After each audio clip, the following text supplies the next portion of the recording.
Hello, I'm Matthew Farrell. I'm standing for Kaimai Ward. Here's a bit more about me. I'm stuck with a fairly English accent, but my family background is slightly over 50% Irish, a quarter Celtic and Viking, and a little under a quarter English. I was one of 4 children, the only one to go to university from a hard-working family. I grew up on a farm. Dad was a labourer, farmhand, truck driver, gardener, then parish council groundsman into his 70s. He sheared his own sheep and kept poultry, goats and a couple of beef cattle as a financial necessity, the lifestyle or life sentence of the part-time hobby farmer who also worked full-time.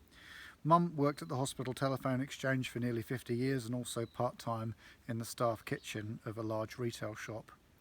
I've worked in news and radio since the age of 16, leaving Sky News in London to move to New Zealand 18 years ago. I worked for Radio Pacific and Radio Live in Auckland, then moved to Matamata as a newspaper editor, then lived in Bethlehem and Pies Pa while I worked for Radio New Zealand National as their Bay of Plenty reporter.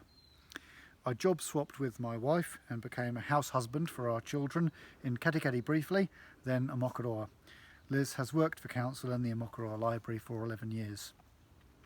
In June 2017 we started Lizard News, a monthly publication delivered from Waihi Beach to Te Puna now.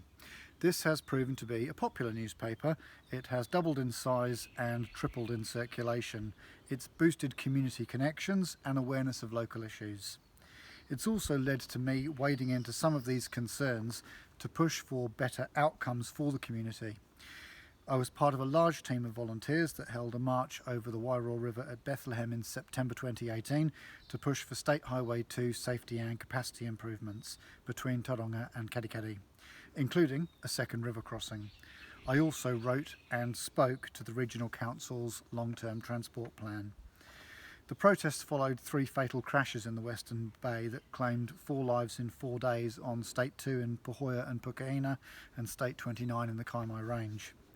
At a public meeting in 2019, members of the Ōmokoroa community called on me to help them successfully oppose a proposed tavern with TAB and pokies, which was subsequently changed into a licensed restaurant after a petition and hearing submissions.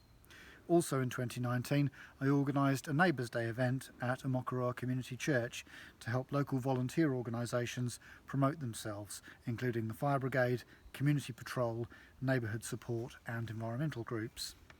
For a year, I took on the role of Ōmokoroa Community Patrol Coordinator to allow 3 long-term members to retire without the patrol being forced to stop operating.